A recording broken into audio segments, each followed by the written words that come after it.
ధనుర్మాస వ్రతములో 15వ పాసురం మనకి 16వ తేదీ మధ్యాహ్నం సూర్యుడు ధనుర్రాశిలోనికి వచ్చినప్పటి నుంచి కూడా ధనుర్మాసం అనేటటువంటిది ప్రారంభమైంది. ఈ యొక్క మార్గశిర మాసంలోనే ఈ యొక్క ధనుర్మాసం అనేటువంటిది విశేషంగా వస్తూ ఉంటుంది. మాసాన మార్గశీర్షోహం ఒక కార్యక్రమాన్ని తలపెట్టాలన్నా, అదేవిధంగా ఏ అర్చనైనా చేయాలన్నా, ఏ పూజ చేయాలైనా కూడా భగవంతునికి దగ్గరగా ఉండేటటువంటి మాసం మార్గశిర మాసం. కాబట్టి సాక్షాత్తు శ్రీమన్నారాయణుడు చెబుతాడు, ఈ యొక్క మార్గశిర మాసాలలో మార్గశిర మాసాన్ని నేనే. కాబట్టి మీరు ఏం చేయాలన్నా, మీరు అనుకున్నటువంటి కోరికలు నెరవాలన్నా కూడా ఈ యొక్క మార్గశిర మాసం అనేటువంటిది ఉత్తమోత్తమైనటువంటి మాసము అని చెప్పేసి చెప్తాడు. కాబట్టి అటువంటి మార్గశిర మాసంలో ఈ ధనుర్మాసం ప్రారంభమవుతుంది. అప్పటి నుంచి కూడా గోదాదేవి ఈ యొక్క వ్రతాన్ని చేపడుతుంది.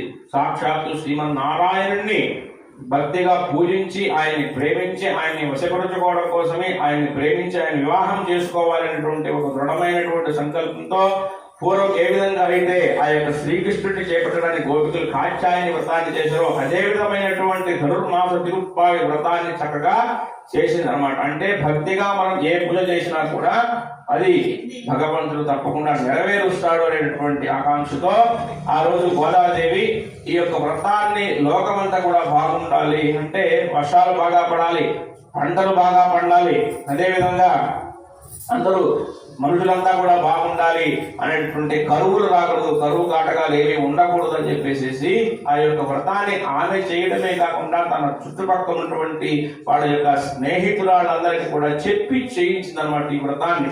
అట్లాగా 1వ పాసురం నుంచి 5వ పాసురం దాకా కూడా ఈ పాసురాలన్నీ కూడా ద్రవిడ ప్రబంధంలో ఉంటాయి. గోదాదేవి ఆ యొక్క పాటలు పాడుతున్న రోజు ఒక్కొక్క పాట చొప్పున తెల్లవారుజామునే సూర్యోదయం కంటే పూర్వంనే నిద్ర లేచి అక్కడ పెట్టుకున్నాను, అక్కడే వస్తుంది అన్ని ఏదైనా పెట్టి కప్పేసి